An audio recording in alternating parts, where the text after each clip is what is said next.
नमस्कार। Newsletter with Rakesh Ranjan में आपका स्वागत है। लोकसभा चुनाव का बिगुल बजने ही वाला है और उस मैदान के सभी खिलाड़ी अपने अपने ढंग से तैयारी में जुट गए हैं। एक तरफ कांग्रेस नेता राहुल गांधी की भारत जोड़ो न्याय यात्रा जारी है, तो दूसरी ओर इंडिया गठबंधन के घटक टूटकर एनडीए में शामिल हो रहे हैं। इस गठबंधन को तोड़ने के लिए ईडी, सीबीआई जैसे कई हथकंडे तो अपनाए ही जा रहे हैं। इनमें भारत रत्न का प्रलोभन भी शामिल हो गया है। तो जाहिर है आगामी चुनावों में हम ऐसी उपलब्धियों की राजनीतिक घुस सुनेंगे जो असल में उपलब्धियां नहीं, हमारे राजनीति के गहरे अंधेरों से उपजी भ्रम की कुहेलिका होगी, जिसका हमारे जीवन की वास्तविक चुनौतियों से कोई संबंध नहीं होगा। इससे पहले कि आगे बढ़ूं, आपको बता दूं कि डॉक्टर राम कविंद्र जी विचारक हैं, चिंतक हैं। वे समकालीन चिंतन पत्रिका के संपादक भी हैं। वे देश के ताजा राजनीतिक, सामाजिक, आर्थिक हालातों को लेकर संजीदा रहते हैं और अपनी पैनी निगाह से जो देख पाते हैं उस पर अपने विचार भी बेबाकी से रखते हैं। देश ही नहीं, पूरी दुनिया के बनते बिगड़ते हालात पर उनकी नज़र होती है। उन्होंने लड़खड़ाता भारतीय जनतंत्र शीर्षक से कई कड़ियों में बेहद बेबाक विश्लेषण किया है। उसमें उन्होंने इस साल जो भारत रत्न सम्मान से नवाजने की पहल केंद्र की नरेंद्र मोदी सरकार ने की है, उसको भी निष्पक्षता से कसौटी पर परखने की कोशिश की है। वे लिखते हैं कि इस साल 5 व्यक्तियों कर्पूरी ठाकुर, लाल कृष्ण आडवाणी, नरसिम्हा राव, चौधरी चरण सिंह और एस स्वामीनाथन को भारत रत्न सम्मान के लिए चुना गया, वह भी अलग अलग किस्तों में। एक साल में भारत रत्न पाने वालों की यह सबसे लंबी सूची है। इसके पहले 1999 में 4 लोगों जयप्रकाश नारायण, रविशंकर, गोपीनाथ बोरडोलोई और अमर सेन को यह सर्वोच्च सम्मान दिया गया था। इन दोनों वर्षों में 2 समानताएं हैं। दोनों समय में भाजपा के नेतृत्व में एनडीए की सत्ता थी और दोनों चुनावी साल रहे। जाहिर है कि अब खुलकर भारत रत्न के सम्मान के साथ वोट का सौदा होने लगा है। ऐसा पहले भी हुआ था, लेकिन इस तरह खुलकर और फूहड़ ढंग से नहीं। इस बार की सौदेबाजी का लाभ हानि तत्काल और साफ दिख रहा है। कर्पूरी ठाकुर को 25 फरवरी को भारत रत्न मिला और नीतीश कुमार के नेतृत्व में बिहार में इंडिया गठबंधन का बड़ा घटक जदयू 28 जनवरी को बाहर निकल गया और जिस दिन 8 फरवरी को चौधरी चरण सिंह को यह सम्मान मिला और उत्तर प्रदेश में राष्ट्रीय लोकदल गठबंधन से बाहर निकल गया। उसी तरह कयास लगाया जा रहा है कि इस आम चुनाव में आंध्र प्रदेश और तेलंगाना में नरसिंह राव और तमिलनाडु में कृषि वैज्ञानिक स्वामीनाथन का नाम उछाला जाएगा। अब की बार 400 पार का नारा देने वाली पार्टी को सारे हथकंडे क्यों अपनाने पड़ रहे हैं? लगता है ये नारे तो दिखावा के लिए उछाले जा रहे हैं, लेकिन उछालने वाले नेताओं को ही इस पर भरोसा नहीं हो रहा है और वे विपक्षी कुनबा को तोड़कर अपने में शामिल करने की सारी कोशिशें कर रहे हैं। पिछले साल सांप्रदायिक तानाशाही को पराजित करने की बुलंद घोषणा के साथ इंडिया गठबंधन का निर्णय हुआ था। इसकी पहली बैठक पटना में 23 जून को हुई थी, जिसके सूत्रधार बिहार के मुख्यमंत्री नीतीश कुमार थे। उस समय वे बिहार में महागठबंधन राजद, कांग्रेस और वामपंथी दल के साथ थे। यह नीतीश कुमार के खेमा बदलने की कहानी को याद करना उचित होगा। नीतीश कुमार 1995 से 2023 तक लगातार एनडीए में रहे। 2013 में ही भाजपा की ओर से नरेंद्र मोदी को प्रधानमंत्री उम्मीदवार घोषित करने के बावजूद उन्हें उस गठबंधन को छोड़ दिया और यूपीए में शामिल हो गए। 2014 लोकसभा चुनाव और बिहार विधानसभा चुनाव 2015 वे इसी गठबंधन में लड़ते रहते हुए लड़े। एक दिन अचानक उनका ज्ञान चक्षु खुला और लालू प्रसाद के भ्रष्टाचार का हवाला देकर वे 2017 में फिर एनडीए में शामिल हो गए। इस बार 2020 का विधानसभा चुनाव उनकी बर्बादी का पैगाम बन गया। चिराग पासवान मोदी शाह का हनुमान बनकर आए और नीतीश के साम्राज्य को जलाने लगे। फलस्वरूप जदयू महज 45 सीटों पर सिमट कर रह गई और एनडीए अत्यंत कड़े टक्कर में किसी तरह जीत हासिल कर पाई थी, लेकिन कम सीट रहने के बावजूद राज्य के मुख्यमंत्री नीतीश कुमार ही बने। 2022 में फिर एक बार उन्होंने एनडीए छोड़ा और महागठबंधन में शामिल हुए, इस कसम के साथ कि मिट्टी में मिल जाऊंगा लेकिन उनसे यानी भाजपा से हाथ नहीं मिलाऊंगा। इसी तेवर में अमित शाह ने भी घोषणा की थी कि एनडीए के दरवाजे नीतीश के लिए हमेशा के लिए बंद हो गए हैं।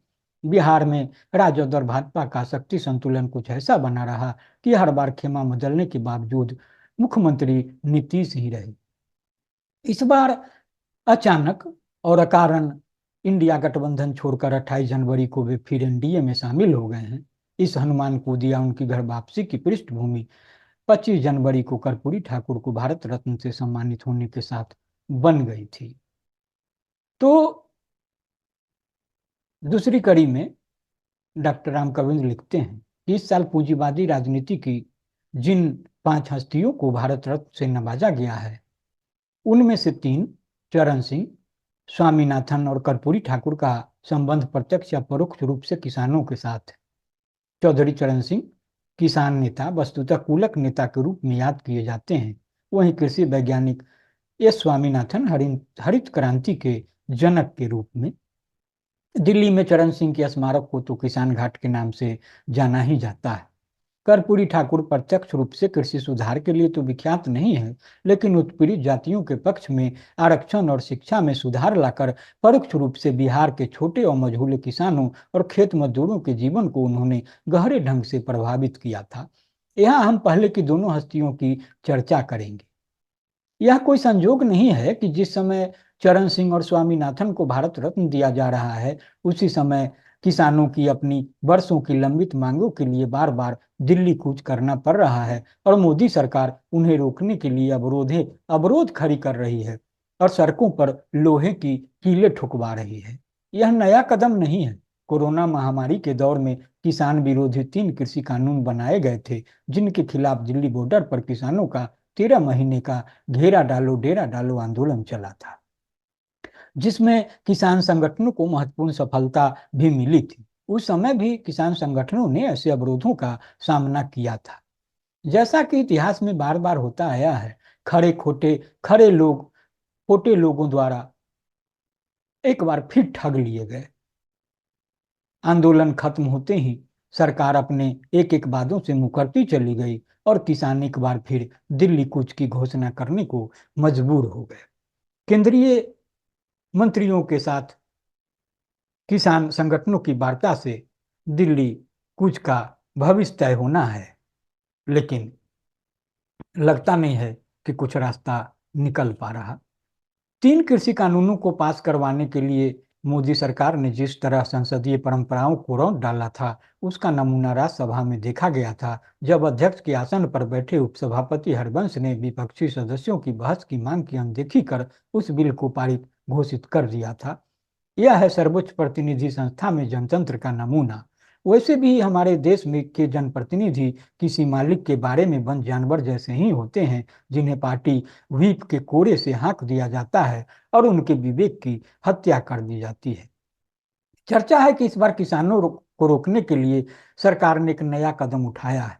इस बार गांवों में मुनादी फिरवाई जा रही है कि कोई रैली में नहीं जाएगा, रैली में जाने वाले ट्रैक्टर और ट्रॉली जब्त कर लिए जाएंगे, आदि आदि। किसान आंदोलन पर इस तरह के सरकारी दमन के बावजूद चरण सिंह के पोते जयंत सिंह को प्रधानमंत्री मोदी के व्यक्तित्व में चरण सिंह की छवि दिखाई पड़ रही है, तो यही कहा जा सकता है कि राजनीतिक स्वार्थ में वे अंधे हो गए। 3 कृषि कानूनों के वापसी के बाद किसान संगठनों की मुख्य मांग बन गई है स्वामीनाथन कमेटी की अनुशंसा के अनुसार C2+5 फार्मूले पर न्यूनतम समर्थन मूल्य की घोषणा और सरकारी खरीद की गारंटी। कैसा विरोधाभास है। जो सरकार स्वामीनाथन को भारत रत्न देती है वहीं किसानों के हित में उनकी अनुशंसा लागू नहीं करती। आरएसएस और भाजपा सरकार की यह फितरत है कि मृतकों को सम्मान देकर राजनीतिक लाभ उठाओ और उनके जीवन अनुयायियों को चारों तरफ से कुचल डालो। अंबेडकर के मामले में भी तो यही हो रहा है। जयंत चौधरी सच को समझकर भी नासमझ बन रहे हैं। उन्हें यह याद दिलाने की जरूरत है कि चौधरी चरण सिंह ने किसानों के लिए कितना महत्वपूर्ण काम किया था। इतिहास का सच है कि चौधरी चरण सिंह फरवरी 1937 में संयुक्त प्रांत की विधानसभा में, आज उत्तर प्रदेश के छपरौली, आज की तारीख में बागपत विधानसभा क्षेत्र से सदस्य चुने गए थे। तब 31 मार्च 1938 को उन्होंने विधानसभा में एग्रीकल्चर प्रोड्यूस मार्केट बिल पेश किया था, जिसका उद्देश्य व्यापारियों के लोभ से किसान हितों का बचाव करना था। भारत के बहुतेरे राज्यों ने इस बिल को अपनाया था, जिनमें पंजाब 1940 में इसे अपनाने वाला पहला राज्य बन गया था। इतिहास का उपर्युक्त साक्षी है कि ब्रिटिश साम्राज्य के खिलाफ संघर्षरत चरण सिंह खेती को पूंजी के जहरीले नक से बचाकर किसानों की समृद्धि की कोशिश कर रहे थे। किसानों के बीच से कृषि पूंजीपति पैदा करने की उनकी इच्छा थी और आज अमृतकाल की भाजपा सरकार किसान हितों की जबरन देसी विदेशी पूंजीपतियों के कसाईखाने में बंद करवा रही है। फिर भी चरण सिंह के वंशज को मोदी के व्यक्तित्व में चरण सिंह की छवि दिखाई पड़ रही है, तो कहना पड़ेगा कि भारत का जनतंत्र निश्चय ही पूंजीवादी जनतंत्र लड़खड़ा रहा है। इन वर्षों में एक महत्वपूर्ण बदलाव आया है कि स्वतंत्रता संघर्ष में भाग लेने वाले नेताओं की पीढ़ी कुछ हद तक राजनीतिक मूल्यों को समझती थी और उन पर खड़ा होने की कोशिश करती थी। आज भी मूल्य, पूंजीवादी जनतंत्र के मूल्य काफी कमजोर पड़ गए हैं और उसके बाद की पीढ़ियां उत्तरोत्तर सत्ता, पूंजी की सत्ता के सामने नतमस्तक होकर अपने वर्ग हित यानी कुलक हित को तिलांजलि दे रही है।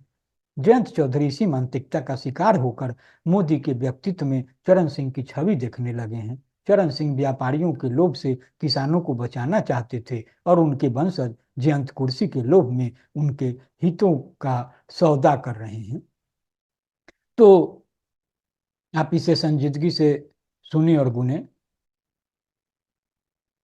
तथ्यों से अवगत होना, सहमत होना या नहीं होना यह आपके विशेषाधिकार में है, लेकिन मेरा आग्रह होगा कि आप इसे सिर्फ कान से न सुने, आँख खोल कर भी गुने और फिर अपनी प्रतिक्रिया से भी हमें अवगत कराएं। तो नमस्कार।